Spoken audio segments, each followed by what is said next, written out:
बिहार की कहानी विरोधाभासों की कहानी है। एक ऐसी जमीन जहां एक नदी को शोक मतलब दुख का प्रतीक माना जाता है। क्योंकि वो हर साल तबाही लाती है। हाँ, और उसी राज्य में कुछ 100 किलोमीटर दूर लोग पानी की एक एक बूंद के लिए तरसते हैं। आज हमारे पास जो स्रोत हैं वो बिहार की इसी जटिल और चुनौतीपूर्ण भूगोल की परतें खोलते हैं। बिल्कुल। और देखिए, एक प्रशासक के नजरिए से अगर देखें तो ये सिर्फ भूगोल नहीं है। नहीं। ये बिहार की अर्थव्यवस्था, समाज और शासन की सबसे बड़ी पहेली है। इन आपदाओं को समझे बिना बिहार के लिए कोई भी योजना बनाना मतलब अधूरा है। तो आज की हमारी चर्चा का मकसद सिर्फ इन समस्याओं को गिनाना नहीं है। नहीं, बिल्कुल नहीं। हमारा मकसद है इनके पीछे के विज्ञान को समझना, इनके आपसी जुड़ाव और इनके समाधानों की जटिलताओं को समझना। तो चलिए इसी सबसे बड़े विरोधाभास से शुरू करते हैं। पानी की इस पहेली को सुलझाते हैं। एक ही राज्य में बाढ़ और सूखा एक साथ, ये कैसे मुमकिन है? और यही तो चुनौती है। मैं एक आंकड़े से शुरुआत करना चाहती हूँ जो मुझे हमारे स्रोतों में मिला और जो सच में चौंकाने वाला है। भारत का लगभग 16.5% बाढ़ प्रभावित क्षेत्र अकेले बिहार में है। 16.5%? ये कोई छोटा मोटा आंकड़ा नहीं है। बिल्कुल। तो उत्तर बिहार में इतनी प्रलयकारी बाढ़ क्यों आती है? इसका जवाब यहाँ की नदियों के स्वभाव में छुपा है। खासकर वो नदियां जो नेपाल के हिमालय से उतरती हैं। जैसे कोसी, गंडक, बागमती, ये सब ऊंचे पहाड़ों से बहुत तेज ढलान पर उतरती हैं। तो इस तेज रफ्तार की वजह से ये अपने साथ सिर्फ पानी नहीं लाती, अच्छा, बल्कि भारी मात्रा में गाद यानी सिल्ट लेकर आती हैं। आप कल्पना कीजिए कि एक तेज रफ्तार गाड़ी अचानक समतल सड़क पर आ जाए, क्या होगा? उसकी रफ्तार एकदम से धीमी हो जाएगी और वो अपने साथ लाया हुआ सारा सामान वहीं गिरा देगी। बिल्कुल सही पकड़ा आपने। मतलब नदियां बिहार के मैदानी इलाकों में पहुंचते ही अपने साथ लाई हुई सारी गाद जमा करने लगती हैं। अच्छा। और यही गाद नदी के तल में मतलब बेड में जमा होती जाती है साल दर साल। इससे होता क्या है कि नदी का तल आसपास के मैदानों से भी ऊंचा हो जाता है। ओहो। अब आप सोचिए, थोड़ी सी भी ज्यादा बारिश होने पर क्या होगा? पानी अपने रास्ते पर नहीं बहेगा, वो तो किनारों को तोड़कर सीधे खेतों और गांवों में फैल जाएगा। एग्जैक्टली। यही उत्तर बिहार की बाढ़ का मूल कारण है। और शायद इसी वजह से कोसी नदी को बिहार का शोक, सौरो ऑफ बिहार कहा जाता है। ये शब्द सुनने में ही कितना भारी लगता है। बिल्कुल। लेकिन सिर्फ कोसी ही क्यों? हिमालय से तो और भी नदियां आती हैं।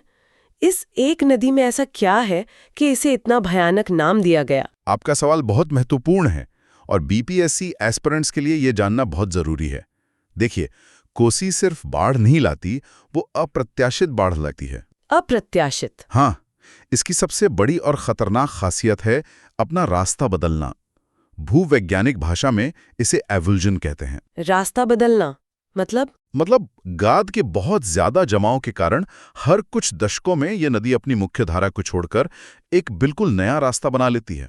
कभी कभी तो कई किलोमीटर तक का फर्क आ जाता है। अरे बाप रे! यानी आप कभी पूरी तरह से तैयार हो ही नहीं सकते।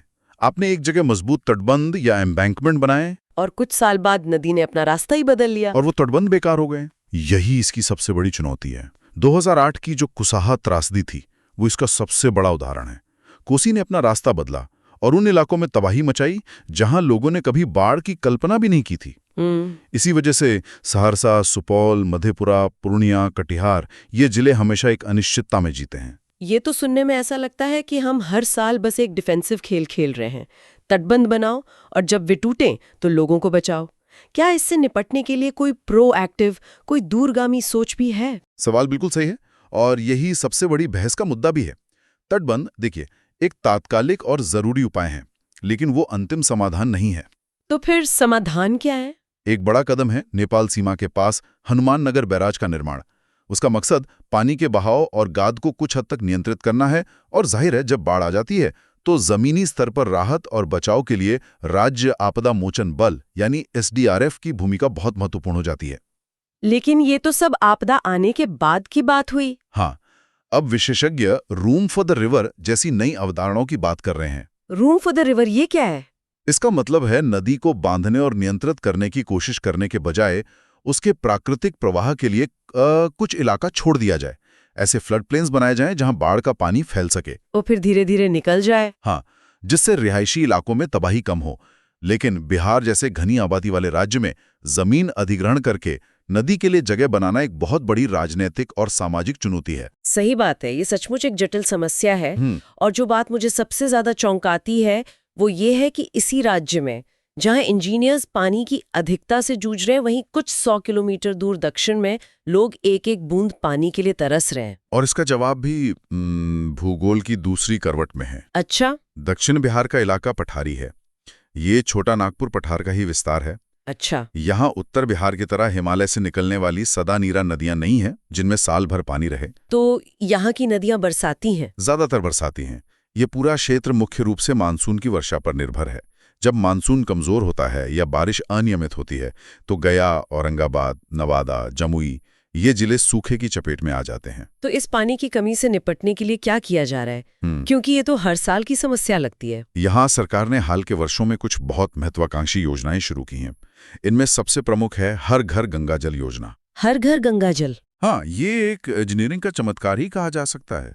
इसके तहत मानसून के दौरान जब गंगा नदी में अतिरिक्त पानी होता है, उसे लिफ्ट करके? हाँ, विशाल पाइपलाइनों के जरिए सैकड़ों किलोमीटर दूर राजगीर, गया और नवादा जैसे सूखे इलाकों के जलाशयों में भरा जा रहा है। गंगा के पानी को लिफ्ट करके इतनी दूर ले जाना, ये सुनने में तो एक बहुत बड़ा और साहसिक कदम लगता है, पर क्या ये इकोलॉजिकली सस्टेनेबल है? आपने वो सवाल पूछा है जो नीति निर्माताओं के बीच एक बड़ी बहस का केंद्र है। इस योजना के समर्थक कहते हैं कि ये सिर्फ अतिरिक्त पानी का उपयोग है और पीने के पानी जैसी बुनियादी जरूरत के लिए ये जरूरी है। बिल्कुल, लेकिन आलोचक इसके भारी भरकम ऊर्जा खर्च और लंबे समय तक इसके रखरखाव की चुनौतियों पर सवाल उठाते हैं। तो बिहार की जमीन पर पानी का ये खेल तो है ही, कहीं जरूरत से ज्यादा, कहीं जरूरत से कम, लेकिन कई बार तो जमीन खुद ही दुश्मन बन जाती है। सही कहा। हम उस अदृश्य खतरे की बात कर रहे हैं जो सतह के नीचे पनपता है, भूकंप। और ये बहुत ही गंभीर खतरा है। इसे समझने के लिए हमें पृथ्वी की संरचना को देखना होगा। जो भारतीय टेक्टोनिक प्लेट है वो लगातार यूरेशियन प्लेट के नीचे धंस रही है और इसी से हिमालय बना है। हाँ, और ये प्रक्रिया आज भी जारी है। इस लगातार टकराव की वजह से इस पूरे क्षेत्र में भारी मात्रा में भूगर्भीय ऊर्जा जमा होती रहती है। जब ये ऊर्जा अचानक बाहर निकलती है तो भूकंप के रूप में विनाश लाती है। और बिहार की भौगोलिक स्थिति उसे इस ऊर्जा के केंद्र के बहुत करीब रखती है। बिल्कुल। तो ये जो भूगर्भीय तनाव है, ये बिहार में लोगों के लिए वास्तविक खतरे के रूप में कैसे सामने आता है? कौन से इलाके सबसे ज्यादा जोखिम में हैं? भारतीय मानक ब्यूरो ने बिहार को मुख्य रूप से 2 भूकंपीय क्षेत्रों मतलब साइज्मिक जोन्स में बांटा है। सबसे खतरनाक है जोन 5, यानी बहुत उच्च जोखिम वाला क्षेत्र। जोन 5? जी, इसमें नेपाल की सीमा से लगे उत्तरी जिले आते हैं, जैसे मधुबनी, सीतामढ़ी, सुपौल, अररिया और दरभंगा। जो एस्पिरेंट्स इन जिलों में काम करने की तैयारी कर रहे हैं, उनके लिए ये समझना होगा कि वे देश के सबसे संवेदनशील इलाकों में से एक में जा रहे हैं, जहां बिल्डिंग कोड से लेकर आपदा प्रबंधन तक हर चीज में इस खतरे को ध्यान में रखना होगा। एग्जैक्टली। और राजधानी पटना समेत बाकी बिहार का क्या स्तर है? इसके बाद आता है जोन 4, यानी उच्च जोखिम वाला क्षेत्र। इसमें उत्तर बिहार का बचा हुआ ज्यादातर हिस्सा और गंगा के दक्षिण में राजधानी पटना भी शामिल है। मतलब राज्य का एक बहुत बड़ा हिस्सा भूकंप के गंभीर खतरे की जद में है। हाँ, और घनी आबादी वाले शहर जैसे पटना के लिए ये खतरा और भी बढ़ जाता है। और ये सिर्फ एक सैद्धांतिक खतरा नहीं है ना, इतिहास में इसका एक बहुत ही भयावह उदाहरण मौजूद है। हाँ, 1934 का बिहार नेपाल भूकंप। ये रिक्टर स्केल पर 8.0 की तीव्रता का था। 8? जी, ये भारतीय इतिहास के सबसे विनाशकारी भूकंपों में से एक माना जाता था। इसने मुंगेर और दरभंगा जैसे शहरों को लगभग पूरी तरह से मलबे में बदल दिया था। हजारों जानें गई थीं। ये घटना हमें एक कठोर चेतावनी देती है कि ये खतरा कितना वास्तविक और गंभीर है और इसके लिए तैयारी कितनी जरूरी है, खासकर हमारे शहरों की अनियोजित बसावट को देखते हुए। बिल्कुल, बाढ़ और भूकंप जैसे बड़े और हिंसक खतरों के अलावा हमारे स्रोत कुछ ऐसे खतरों की तरफ भी इशारा करते हैं जो धीमे हैं, छिपे हुए हैं, लेकिन शायद उतने ही घातक हैं। हाँ। इनमें से एक है आर्सेनिक संदूषण। ये क्या है? ये एक गंभीर और छिपा हुआ स्वास्थ्य खतरा है जो सीधे तौर पर यहाँ की भूगर्भीय संरचना से जुड़ा है। गंगा नदी के किनारे बसे कई जिलों जैसे भोजपुर, बक्सर, पटना, सारण और वैशाली के भूजल मतलब ग्राउंड वाटर में आर्सेनिक की मात्रा खतरनाक स्तर पर पाई गई है। और आर्सेनिक एक प्राकृतिक तत्व है? हाँ, ये चट्टानों में पाया जाता है, लेकिन कुछ विशेष भूगर्भीय परिस्थितियों के कारण ये घुलकर पानी में मिल जाता है। ये एक डरावनी बात है क्योंकि ये खतरा अदृश्य है, पानी देखने में बिल्कुल साफ हो सकता है। बिल्कुल। एक प्रशासक ऐसी चुनौती से कैसे निपट सकता है जो एक लोक स्वास्थ्य संकट है लेकिन जिसकी जड़ें भूगर्भ विज्ञान में हैं? ये एक बहुआयामी चुनौती है। इसका पहला कदम है समस्या को स्वीकार करना और व्यापक स्तर पर पानी की टेस्टिंग करना, ताकि प्रभावित क्षेत्रों की पहचान हो सके। सही कहा। फिर लोगों को सुरक्षित पेयजल के विकल्प देना और सबसे जरूरी है लोगों में जागरूकता फैलाना। यह विषय बीपीएससी मेंस जैसी परीक्षाओं के लिए भी बहुत महत्वपूर्ण हो जाता है, क्योंकि ये विज्ञान, भूगोल, लोक स्वास्थ्य और सरकारी नीतियों के बीच के संबंध को दर्शाता है। जी हाँ। और एक और मौसमी आपदा है जिसका जिक्र हमारे स्रोतों में है, जो शायद जलवायु परिवर्तन के साथ और गंभीर होती जा रही हैं, गर्मी की लहरें, जिन्हें हम आम भाषा में लू कहते हैं। हाँ, और इसका प्रकोप खासकर दक्षिण बिहार के पठारी इलाकों में हर साल बढ़ रहा है। मई-जून के महीनों में तापमान 45-46 डिग्री सेल्सियस के पार चला जाता है, जिससे किसानों को भारी नुकसान होता है। यह आपदा प्रबंधन के लिए एक नई और बढ़ती हुई चुनौती है। तो आज की इस पूरी चर्चा से जो तस्वीर उभरती है वो ये है कि बिहार एक ही समय में कई मोर्चों पर लड़ रहा है। कहीं बहुत ज्यादा पानी, कहीं पानी की शदीद कमी, नीचे कांपती हुई अस्थिर जमीन और जहरीला भूजल। एक प्रशासक के लिए ये किसी चक्रव्यूह से कम नहीं है। और एक अच्छे प्रशासक की पहचान इसी में है कि वो इन सभी चुनौतियों को अलग अलग नहीं बल्कि एक दूसरे से जुड़ा हुआ देखें। बिल्कुल। बाढ़ प्रबंधन की योजना बनाते समय सूखे क्षेत्रों के बारे में भी सोचना होगा। हाँ, शहरी नियोजन करते समय भूकंप रोधी निर्माण को प्राथमिकता देनी होगी। पानी की योजनाओं में आर्सेनिक की जांच को शामिल करना होगा। इन सभी आपदाओं के भूगोल और उनके आपसी संबंध को समझना ही आप कह सकते हैं प्रभावी शासन की पहली सीढ़ी है। जाते जाते सुनने वालों के लिए एक विचार छोड़ जाते हैं।